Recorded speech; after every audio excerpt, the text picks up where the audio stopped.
हाँ जी स्टूडेंट्स, कैसे हैं आप सब। तो लास्ट लेक्चर के अंदर हम लोगों ने डिस्कस किया था about the 7 SI base units. ठीक है, और क्या बात डिस्कस की थी हमने, मेनली इनकी डेफिनेशंस को हमने डिस्कस किया था। ठीक है, तो ये हम कर चुके हैं। अब जो हमारा नेक्स्ट टॉपिक है that is measurement of temperature, mass and volume. तो आज के लेक्चर में हम ये पढ़ेंगे कि हम टेम्परेचर को कैसे मेजर करते हैं, मास को कैसे मेजर करते हैं और वॉल्यूम को हम कैसे मेजर करते हैं। ठीक है, तो सबसे पहले स्टार्ट करते हैं with the measurement of the temperature. तो टेम्परेचर डेफिनेशन अगर हम कहें, what is the definition of the temperature. ठीक है, टेम्परेचर है क्या चीज़। अगर मान लीजिए मैं इस मार्कर के टेम्परेचर की बात करूं कि इस मार्कर का टेम्परेचर क्या है, तो यानी कि मैं ये बात कर रही हूँ कि ये मार्कर कितना गर्म है या कितना ठंडा है। ठीक है, तो टेम्परेचर क्या होता है, it is simply the hotness और कोल्डनेस ऑफ एनी सब्सटेंस। ठीक है, किसी सब्सटेंस की हॉटनेस या कोल्डनेस, ठीक है, या किसी बॉडी की हॉटनेस या कोल्डनेस का मेजरमेंट। ठीक है, हम क्या कह सकते हैं, measurement of degree of hotness और कोल्डनेस ऑफ एनी सब्सटेंस और body is called as the temperature of that body. Clear है। अब टेम्परेचर का जो SI यूनिट होता है वो क्या होता है हमारे पास, केल्विन। ठीक है, जिसको हम K से लिखते हैं, ये आप पहले पढ़ चुके हो। ठीक है, हमने जब SI बेस यूनिट्स की डेफिनेशंस की थी तो वहाँ पर डिस्कस किया था। तो एक हमारे पास यूनिट है केल्विन। ठीक है, इसके अलावा टेम्परेचर का एक यूनिट, एक हम इसको कहेंगे कि ये यूनिट तो है ही है, स्केल ऑफ मेजरमेंट है। ठीक है, भी टेम्परेचर को नापने का एक पैमाना है। ठीक है, अब इसके अलावा एक और स्केल होता है जिसको हम डिग्री सेल्सियस का स्केल कहते हैं। अब जैसे आपने सुना है कि हमारी बॉडी का जो टेम्परेचर है वो कितना होता है, 37 डिग्री सेल्सियस होता है। ठीक है, तो 37 डिग्री सेल्सियस, तो डिग्री सेल्सियस भी एक स्केल है जिसके थ्रू हम टेम्परेचर को मेजर कर सकते हैं। ठीक है, ये आपने सुना भी हुआ है और आपने पढ़ा भी हुआ है। क्लास 9th के अंदर आपने ये दोनों स्केल्स पढ़े थे और आपने ये भी पढ़ा था कि केल्विन को सेल्सियस में और सेल्सियस को केल्विन में कैसे कन्वर्ट करते हैं। ठीक है, वो कन्वर्जन हम दोबारा भी करेंगे अभी। एक तीसरी चीज़ और है, आपने जनरली जब किसी को फीवर हो जाता है तो हमें वो बताता है कि भाई मुझे तो कल ना 102 बुखार हो गया था। ठीक है, तो 102 जो फीवर है वो किस में है, क्या वो सेल्सियस में है या वो केल्विन में है? नहीं, ना वो सेल्सियस में है ना वो केल्विन में है, that is in degree Fahrenheit. ठीक है, तो डिग्री फ़ारेनहाइट जो होता है that is the third scale of the measurement of temperature. ठीक है, तो टेम्परेचर के हमारे पास बेसिकली 3 स्केल्स हो गए, एक हो गया केल्विन, एक हो गया डिग्री सेल्सियस और तीसरा हो गया हमारे पास डिग्री फ़ारेनहाइट। ठीक है, तो ये 3 स्केल्स हो गए हमारे पास जिसमें हम टेम्परेचर को मेजर करते हैं। तो अब हम जो हमारा टॉपिक है पढ़ेंगे that is the conversion of the temperature from one scale to the another. ठीक है, क्या कि यदि आपको सपोज़ टेम्परेचर केल्विन में दिया हुआ है तो उसको आप सेल्सियस में कैसे कन्वर्ट करेंगे, या सपोज़ सेल्सियस में दिया हो तो फ़ारेनहाइट में कैसे करेंगे। तो किसी एक स्केल में अगर आपको टेम्परेचर दिया हुआ है तो उसको आप दूसरे स्केल के अंदर कैसे कन्वर्ट करेंगे, अब हम वो पढ़ने जा रहे हैं। ठीक है, तो सबसे पहला है जो टॉपिक हमारे पास वो हम पढ़ते हैं कि कोई चीज़ अगर हमें केल्विन में दी हुई है और हमें उसको डिग्री सेल्सियस में कन्वर्ट करना है तो हम कैसे करेंगे। एक बात और है यहाँ पर, देखिए केल्विन मैंने सिंपल लिखा के। ठीक है, ये हुआ degree Celsius and degree Fahrenheit. Kelvin कभी भी डिग्री इसके अंदर नहीं होता, बाकी सेल्सियस या फ़ारेनहाइट को हम डिग्री उसके आगे वर्ड लगाते हैं। ठीक है, अब केल्विन टू सेल्सियस की अगर हम बात करें, कोई चीज़ अगर हमें सेल्सियस में कन्वर्ट करनी है और केल्विन में दी हुई है, सपोज़ करें हमारे पास 298 केल्विन टेम्परेचर दिया हुआ है। ठीक है, और कहा हुआ है कि इसको सेल्सियस में कन्वर्ट करना है, तो बड़ा ईजी है। केल्विन से सेल्सियस में कन्वर्ट करना है यदि, तो 273 माइनस कर देंगे जो केल्विन की वैल्यू दी हुई है उसमें से। ठीक है, जैसे 298 वैल्यू दी हुई है, सपोज़ इसको सेल्सियस में करना है तो 298 माइनस 273 दैट विल बी, जो भी आंसर आएगा ठीक है वो किस में होगा, डिग्री सेल्सियस में होगा। तो अगर हम इसको माइनस करें तो it will B 25 degree Celsius. ठीक है, ये आपने 9th क्लास में भी किया हुआ है, ठीक। और ये हो सकता है कि एग्ज़ाम में भी इससे रिलेटेड कोई ना कोई न्यूमेरिकल आपके पास आ जाए, ठीक है। अब हम सेकेंड पार्ट इसका डिस्कस करते हैं, that is reverse of this. अगर हमें क्या हो, डिग्री सेल्सियस से डिग्री केल्विन में कन्वर्ट करना हो तो क्या करेंगे। जो चीज़ हमें डिग्री सेल्सियस में दी हुई है उसमें हम क्या करेंगे, 273 ऐड करेंगे, ठीक है। वो किस में कन्वर्ट हो जाएगी, केल्विन में कन्वर्ट हो जाएगी। बहुत ही ईजी है, ठीक है। इसका उल्टा, जैसे सपोज अभी 25 डिग्री सेल्सियस टेम्परेचर दिया हुआ है, तो अगर हम इसे केल्विन में कन्वर्ट करना है तो इसमें हम 273 ऐड करेंगे, तो it will B 298 kelvin. Clear. तो ये वैसे आपने 9th में भी किया हुआ है, उसकी ही रिवीजन है। तो केल्विन टू सेल्सियस या सेल्सियस टू केल्विन कन्वर्जन जो है वो बहुत इजी है और आपने पहले भी किया हुआ है। अब जो हमारा नेक्स्ट कन्वर्जन है that is from degree Fahrenheit to degree Celsius और from degree Celsius to degree Fahrenheit, ठीक है। तो थर्ड जो हमारा है पॉइंट, उसकी हम बात करते हैं, थर्ड कन्वर्जन की। अगर हमारे पास कोई चीज़ डिग्री फ़ारेनहाइट में दी हुई है और उसे हमें डिग्री सेल्सियस में कन्वर्ट करना है, ठीक है, from degree Fahrenheit to degree Celsius, ठीक है। तो इस कन्वर्जन को करवाने से पहले मैं आपको एक बेसिक सा कॉन्सेप्ट बताती हूँ, ठीक है। ये हमारे पास सेल्सियस स्केल है, ठीक है। हम ये जो स्केल की बात कर रहे हैं with respect to the freezing and boiling point of water कर रहे हैं, ठीक है। आपको पता है कि जो पानी है वो बर्फ़ में कन्वर्ट होता है एट 0 डिग्री सेल्सियस, ठीक है, आपने पढ़ा हुआ है। और पानी जो है वो वाष्प में परिवर्तित होता है एट 100 डिग्री सेल्सियस, ठीक है। तो अगर मैं इसको एक स्केल पे मेजर करूं, मतलब मार्क करूं एक स्केल के ऊपर, तो इस तरीके से 100 डिविजन्स बनती हैं बिटवीन 0 डिग्री एंड 100 डिग्री, ठीक है। और जो हमारा फ़ारेनहाइट का स्केल होता है वो एक्चुअली में विद रिस्पेक्ट टू अगर freezing point and boiling point of water की बात करते हैं, तो जो हमारा फ़ारेनहाइट स्केल है वो स्टार्ट ही 32 डिग्री फ़ारेनहाइट से होता है, ठीक है। 0 से स्टार्ट नहीं होता, फ़ारेनहाइट स्केल 32 डिग्री फ़ारेनहाइट से स्टार्ट होता है और 212 डिग्री फ़ारेनहाइट तक हम उसकी बात करते हैं, ठीक है। अब जैसे हम माइनस में भी टेम्परेचर की बात करते हैं, -2 डिग्री -3 डिग्री टेम्परेचर भी होता है, -57 या फॉर एग्जांपल 101 डिग्री टेम्परेचर भी होता है, 102 डिग्री टेम्परेचर भी होता है, ठीक है। लेकिन हम यहाँ पर with respect to freezing point and boiling point of water बात करें तो 0 से 100 की ही बात करेंगे, ठीक है। तो अगर हम कहें ये बात कि वाटर फ्रीज होता है एट 32 डिग्री फ़ारेनहाइट, ठीक है, तो एक ही बात है वो 0 degree Celsius is equal to 32 degree Fahrenheit. या अगर हम कहें कि वाटर जो है वो ये ना कह करके, हम ऐसे कहते हैं ना अभी 100 डिग्री सेल्सियस पे बॉयल होता है पानी, ठीक है। अगर हम ऐसे ना कह के ऐसे कहें कि पानी जो है वो 212 डिग्री फ़ारेनहाइट पे बॉयल हो रहा है, तो वो एक ही बात है, ठीक है, कोई डिफरेंस नहीं है, क्योंकि 100 डिग्री सेल्सियस 212 डिग्री फ़ारेनहाइट के बराबर होता है। अब अगर हम बात करें कि अगर हम इसको मार्क करें एक स्केल के ऊपर, ठीक है, तो सेल्सियस स्केल में जो ये डिवीजन्स बन रही थी, ये कितनी डिवीजन्स थी, ये 100 डिवीजन्स थी ऑन द सेल्सियस स्केल, ठीक है। और अगर वहीं पे हम फ़ारेनहाइट स्केल की बात करें तो between the boiling point and freezing point of water ये डिवीजन्स कितनी बनती हैं, 180 डिवीजन्स बनती हैं। क्लियर है। इसका मतलब हम ये कह सकते हैं कि 100 divisions on the Celsius scale is equal to 180 divisions on Fahrenheit scale, ठीक है। क्लियर है। क्योंकि इसमें 100 का गैप है, वही same boiling point freezing point की बात करें तो हमारे पास 100 डिवीजन जो सेल्सियस स्केल की होती हैं वो 180 डिवीजन फ़ारेनहाइट स्केल के बराबर होती हैं। क्लियर है। तो अगर हम इसको सिंप्लीफाई करें थोड़ा सा, ठीक है, दोनों को 100 है और वहाँ यहाँ पे है 180। अगर इसको सिंप्लीफाई करें, सिंप्लीफाई कैसे करें, 20 से दोनों को डिवाइड कर दें सपोज, ठीक है, सिंपल रेशो लाने के लिए। तो 5 और 9 यानी कि 5 divisions on the Celsius scale they are equal to 9 divisions on the Fahrenheit scale. Clear है। तो ये 5 और 9 जो अभी एक फॉर्मूला में यूज़ होगा, ये 5 9 कहाँ से आया वर्ड, ये यहाँ से आया है, ठीक है। अब हम बात करते हैं इसके कन्वर्जन की, ठीक है।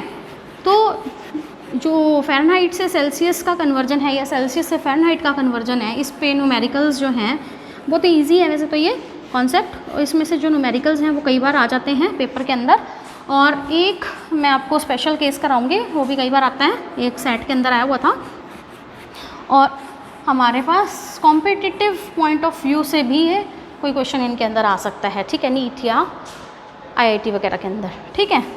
तो क्या फॉर्मूला है, अगर कोई चीज़ हमें फ़ारेनहाइट में गिवन है और उसे हमें सेल्सियस में कन्वर्ट करना है, यानी कि we have to calculate it in the Celsius, तो हमारे पास फॉर्मूला है degree Celsius is equal to 5/9 degree Fahrenheit -32, ठीक है। ये हमारे पास फॉर्मूला है फ़ारेनहाइट को सेल्सियस में कन्वर्ट करने का, ठीक है।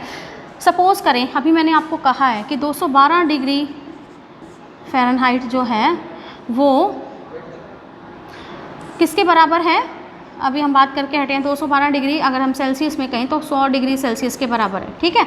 तो हम प्रूव करते हैं इसको कि 212 डिग्री फ़ारेनहाइट जो है वो 100 डिग्री सेल्सियस के बराबर है। वैल्यूज़ को पुट करते हैं, देखिए 5/9 डिग्री सेल्सियस में हमें आंसर कैलकुलेट करना है, 5/9 डिग्री फ़ारेनहाइट में हमें क्या वैल्यू दी हुई है, 212 दी हुई है, तो 212 - 32 तो क्या हो जाएगा 5/9, 212 - 32 कितना होता है 180, ठीक है।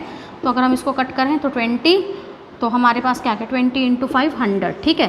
तो सेल्सियस के अंदर कितना आंसर आ गया 100 डिग्री सेल्सियस, ठीक है। तो हमने ये प्रूव कर दिया, क्लियर है। तो बहुत ही इजी है, बस आपको ये ध्यान रखना है कि ये ब्रैकेट है, तो पहले इस ब्रैकेट को सॉल्व करना है, बाद में उसको 5/9 से मल्टीप्लाई करना है, ठीक है। ये मिस्टेक नहीं करनी है आपने कॉमन से। अब बात करते हैं हम फोर्थ जो हमारा है टॉपिक या पॉइंट इसका कन्वर्जन का, मैं इसके साथ साथ ही लिखती हूँ। डिग्री सेल्सियस से हमें डिग्री फ़ारेनहाइट में कन्वर्ट करना है, उल्टा करना है इसका, ठीक है। अगर कोई चीज़ हमें डिग्री सेल्सियस में दी हुई है और उसे हमें फ़ारेनहाइट में कन्वर्ट करना है, तो हमारा जो फॉर्मूला रहेगा वो क्या रहेगा, degree Fahrenheit is equal to, इसका उल्टा हो जाएगा, ठीक है, रिवर्स 9/5, ठीक है। डिग्री यहाँ फ़ारेनहाइट है तो यहाँ पे क्या आ जाएगा सेल्सियस प्लस 32, ठीक है। तो इजी है, लेकिन इसमें और इसमें एक डिफरेंस है, इसमें ये F-32 कंप्लीट चीज़ ब्रैकेट के अंदर है और यहाँ पर ये जो डिग्री सेल्सियस है सिर्फ ये वैल्यू ब्रैकेट के अंदर है। इसका मतलब 9/5 को पहले आप डिग्री सेल्सियस से मल्टीप्लाई करेंगे और बाद में उसमें आप 32 ऐड करेंगे, ठीक है। तो चलिए हम वापस यही कैलकुलेट कर लेते हैं हम। हमारे पास सपोज़ 100 डिग्री सेल्सियस है, हमें देखना है फ़ारेनहाइट में उसकी वैल्यू क्या है, तो 9/5 इंटू डिग्री सेल्सियस की जगह हम क्या पुट करें 100 + 32, ठीक है। तो पहले हम ये चीज़ सॉल्व करेंगे, तो 5 20 से कट गया, तो 29 × 180, 180 + 32, तो it will be equal to 212 degree Fahrenheit, clear है, ठीक है। तो डिग्री फ़ारेनहाइट से सेल्सियस और सेल्सियस से फ़ारेनहाइट हम कैसे कन्वर्ट करते हैं, बहुत ही ईजी है और जनरली कोई ना कोई क्वेश्चन इसके ऊपर आ जाता है, ठीक है। अब हमने किस किस में कन्वर्जन सीख लिया, मैं साइड में यहीं लिख लेती हूँ। हमने ये देख लिया कि केल्विन से सेल्सियस कैसे कन्वर्ट करते हैं, सेल्सियस से केल्विन कैसे कन्वर्ट करते हैं, फ़ारेनहाइट से सेल्सियस कैसे कन्वर्ट करते हैं, सेल्सियस से फ़ारेनहाइट कैसे कन्वर्ट करते हैं, ठीक है। ये 4 चीज़ें हमने पढ़ ली हैं। एक चीज़ और रह गई है, ठीक है, क्या कि फ़ारेनहाइट से केल्विन या केल्विन से फ़ारेनहाइट हम कैसे कन्वर्ट करेंगे, ठीक है। तो देखिए फ़ारेनहाइट से केल्विन या केल्विन से फ़ारेनहाइट कन्वर्ट करने के लिए कोई भी सीधा रास्ता नहीं है, कोई डायरेक्ट मेथड नहीं है कि हमें कोई चीज़ अगर फ़ारेनहाइट में दी हो तो उसको हम केल्विन में कन्वर्ट कर लें या केल्विन में दी हुई है तो फ़ारेनहाइट में, ठीक है। तो फिर हम इसको कैसे कन्वर्ट कर सकते हैं, how can we convert Fahrenheit into Kelvin और केल्विन इंटू फ़ारेनहाइट, ठीक है। सपोज़ कोई चीज़ हमें फ़ारेनहाइट में दी हुई है, ठीक है, और उसे हमें केल्विन में कन्वर्ट करना है, ठीक है। तो हम क्या करेंगे, सबसे पहले उस फ़ारेनहाइट वाली चीज़ को सेल्सियस में कन्वर्ट करेंगे, ठीक है, और उसके बाद हम उसको केल्विन में कन्वर्ट करेंगे। तो ये प्रोसीजर हम फॉलो करते हैं, बीच में सेल्सियस स्केल ज़रूर आएगा, ठीक है। सिमिलरली अगर हमें केल्विन से कोई चीज़ डिग्री फ़ारेनहाइट में कन्वर्ट करनी है तो अगेन पहले केल्विन से सेल्सियस में और सेल्सियस से हम डिग्री फ़ारेनहाइट में कन्वर्ट करेंगे, ठीक है। तो ये तीनों स्केल्स एक दूसरे से किस प्रकार इंटर रिलेटेड हैं वो आपको क्लियर हो गया होगा, ठीक है। तो ईजिली आप इसके न्यूमेरिकल्स कर सकते हैं, जो भी आपके न्यूमेरिकल्स हैं अगर बुक के अंदर दिए हुए, जो भी बुक NCERT में हैं और अगर बाकी किसी और बुक में भी हैं तो आप उसको ज़रूर सॉल्व करिए, ठीक है। अब हमारा एक क्वेश्चन है बड़ा ही पॉपुलर इस टॉपिक से रिलेटेड, कई बार पूछा जाता है, तो वो हम क्वेश्चन डिस्कस करते हैं। क्वेश्चन है कि ऐसा कौन सा टेम्परेचर है जिस पे डिग्री फ़ारेनहाइट और डिग्री सेल्सियस की वैल्यू एक सी होगी, ठीक है। At what temperature the degree Fahrenheit and degree Celsius scale will have the same values. तो क्वेश्चन है at what temperature the degree Celsius and degree Fahrenheit scale will have the same value of temperature, will have the same value of temperature. ठीक है, तो ये question है हमारे पास। तो हम क्योंकि दोनों की वैल्यू सेम है तो हम मान लेते हैं कि डिग्री सेल्सियस में जो वैल्यू है टेम्परेचर की वो x है। ठीक है, तो डिग्री सेल्सियस में x वैल्यू है तो डिग्री फ़ारेनहाइट में भी क्या होगी हमारे पास वैल्यू x होगी। ठीक है, अब अभी हमने पीछे दो फॉर्मूलाज पढ़े हैं। कौन कौन से दो फॉर्मूला पढ़े हैं? ये वाला हमने एक फॉर्मूला पढ़ा है, that degree Celsius is equal to 5/9 degree Fahrenheit minus 32, और एक फॉर्मूला हमने पढ़ा है degree Fahrenheit is equal to 9/5 into degree Celsius plus 32। ठीक है, ये दोनों फार्मूलाज अभी हम पढ़ के हटे हैं। इन दोनों फार्मूला में से किसी भी फार्मूला का यूज़ करके आप इस क्वेश्चन को सॉल्व कर सकते हो। आपने करना क्या है, बड़ा सिंपल है, जो डिग्री सेल्सियस है या डिग्री फ़ारेनहाइट है उसमें x रख दें इसकी वैल्यू को। जैसे यहाँ पे भी हमने x रखा 5/9, ठीक है, यहाँ पर भी हमने x रखा -32। पहले हम इस मेथड से सॉल्व करते हैं, बाद में हम इसको सॉल्व करेंगे। ठीक है, तो ये हमारे पास इक्वेशन बन गई, इसको हम सॉल्व करें तो that will be equal to 9x, इसको ब्रैकेट को खोलें तो 5x माइनस 5 32 ज़ा, ठीक है, तो 5 2 ज़ा 10 एंड 5 2 ज़ा 15 160। ठीक है, तो अगर हम x वाली टर्म्स को एक साइड करें तो 9x minus 5x that will be equal to -160, तो 4x is equal to -160, x is equal to -160/4 that will be equal to -40। ठीक है, तो -40 ऐसा टेम्परेचर है जिसकी केल्विन और सेल्सियस की वैल्यू दोनों एक सी है। ठीक है, तो चाहे आपने ये वाला फॉर्मूला लगाया चाहे आपने फॉर्मूला ये लगाओ, आंसर सेम आएगा। चलिए इस फॉर्मूला से कैलकुलेट कर लेते हैं हम। अगेन यहाँ एज्यूम करें कि ये x है, तो x इज इक्वल टू 9/5, ये भी सपोज x है, प्लस में 32। ठीक है, अब यहाँ पे हमें एलसीएम लेना पड़ेगा। ठीक है, तो ये एलसीएम आ गया 5, that will be equal to 9x plus 32, 5 again 160। ठीक है, तो cross multiply 5x is equal to 9x plus में 160, x वाली टर्म्स को एक साइड ले आए, 5x minus 9x is equal to 160, 4x minus 4x is equal to 160 और x is equal to -160/4 that will be equal to -40। ठीक है, तो चाहे आप कैसे भी सॉल्व करें आपकी वैल्यू जो है वो सेम आएगी। ठीक है, तो एक इंपॉर्टेंट क्वेश्चन है, कई बार सेट वगैरह के पेपर के अंदर भी पूछा जा सकता है आपसे। ठीक है, तो ये तो था हमारा टेम्परेचर को हम कैसे मेजर करते हैं, that how do we measure temperature. अब हमारा जो नेक्स्ट फैक्टर है दैट इज़ मास। पहले हम मास की बात करते हैं। ठीक है, मास जो वर्ड होता है वो हमने उसका यूनिट पढ़ा है किलोग्राम। ठीक है, हमने पढ़ा था कि किलोग्राम जो है वो ऐसा यूनिट होता है मास का। ठीक है, और उसकी हमने डेफिनेशन भी पढ़ ली थी, 1 किलोग्राम की एसआई डेफिनेशन क्या है। ठीक है, तो ये चीज़ हम पढ़ चुके हैं, मास का एसआई यूनिट। अब मास तो हम एम से लिखते हैं। ठीक है, और एक वर्ड होता है वेट, ठीक, जिसको हम W से डिनोट करते हैं। ठीक है, सबसे पहले बच्चों को बड़ी कन्फ्यूजन होती है that what is the difference between mass and weight, वो मैं अब बात करना चाहूँगी इस टॉपिक पे। तो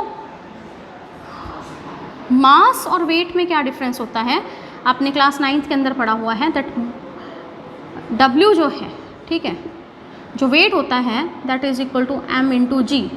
ठीक है, मास इंटू ग्रेविटी। ठीक, वेट तो हो गया हिंदी में अगर हम बात करें भार। ठीक है, तो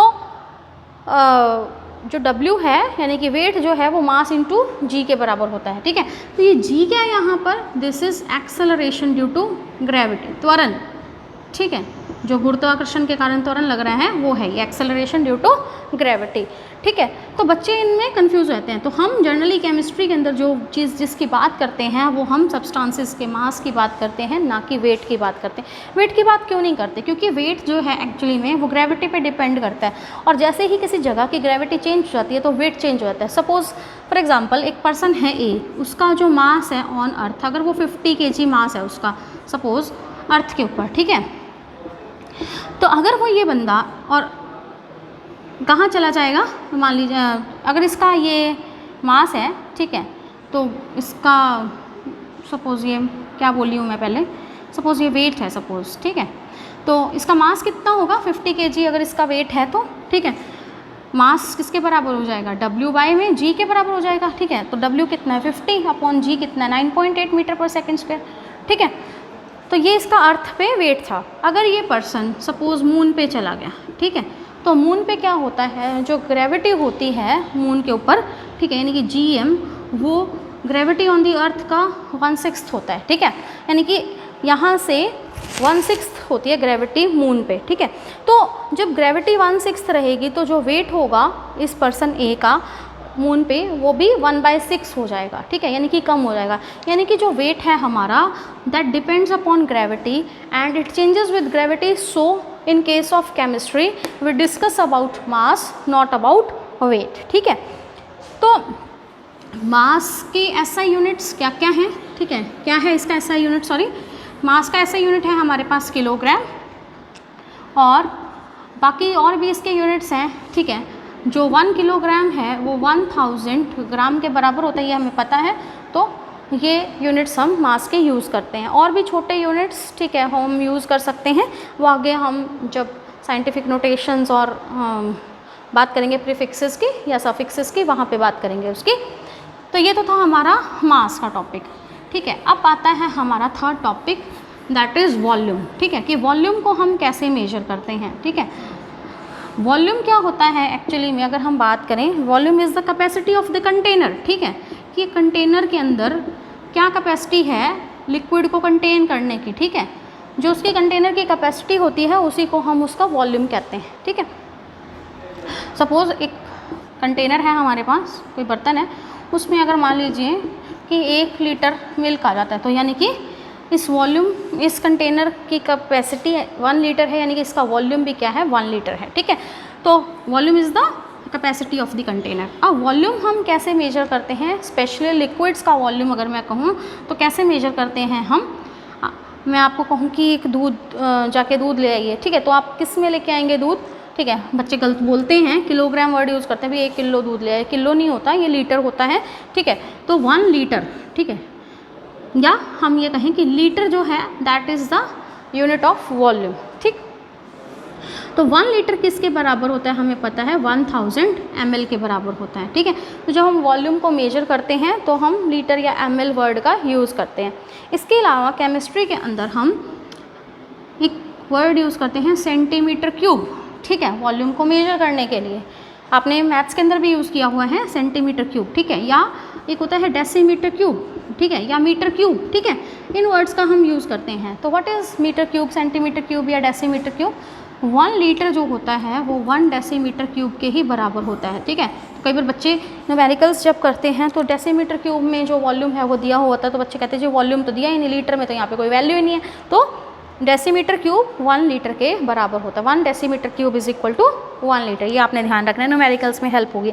सिमिलरली जो 1 ml है हमारा वो 1 सेंटीमीटर क्यूब के बराबर होता है। क्लियर है ये बात, ठीक है। तो 1 ml is equal to 1 centimetre cube, ठीक है। तो ये दोनों फैक्टर्स, ठीक है, डेसीमीटर क्यूब और सेंटीमीटर क्यूब हम यूज़ करते रहते हैं। सिमिलरली हम मीटर क्यूब भी यूज़ करते हैं, 1 मीटर, ठीक है, that is equal to 100 centimetre. 1 metre is equal to 100 centimetre होता है, हमें पता है। तो 1 मीटर क्यूब किसके इक्वल होगा, that will be equal to 100 centimetre cube, ठीक है। तो 1 मीटर क्यूब किसके बराबर है हमारे पास, 100 सेंटीमीटर क्यूब के बराबर होता है, ठीक है। तो ये भी हमारे पास जो है वॉल्यूम को मेजर करने के मेथड्स हैं, ठीक है। तो ये टॉपिक हमारा यहाँ पे ख़त्म हो गया, that how do we measure temperature, volume and mass, ठीक है। अब हमारा जो नेक्स्ट टॉपिक रहेगा that will be about, we will discuss about the derived units. Derived units की बात करेंगे और हम कुछ साइंटिफिक नोटेशंस की बात करेंगे और सिग्निफिकेंट फिगर्स हो सका तो हम शुरू करेंगे, ठीक है। तो ये टॉपिक यहाँ पे ख़त्म होता है। अब अगर कोई भी आपको प्रॉब्लम हो तो आप पूछ सकते हैं, व्हाट्सअप कर सकते हैं, कमेंट सेक्शन में कमेंट करके पूछ सकते हैं। एक चीज़ और मैं आपको कहना चाहूँगी, क्योंकि आज इस बोर्ड पे मैंने पहली बार लेक्चर बनाया, जनरली दूसरा बोर्ड होता था चौक वाला, तो चौक से थोड़ा सा बड़ा लिखा जाता है और जनरली इस पर छोटा, वैसे मैंने कोशिश की थी थोड़ा बड़ा लिखा जाए। अगर फिर भी आपको लग रहा है कि इसके अक्षर थोड़े छोटे हैं तो कमेंट बॉक्स में प्लीज़ मेंशन कर दीजिए कि अक्षर थोड़े से छोटे हैं, तो मैं अगली बार से थोड़ा और इनको बड़ा करने की कोशिश करूँगी, ठीक है। इसके अलावा कोई भी और प्रॉब्लम हो तो आप ज़रूर पूछिए। Thank you, have a nice day.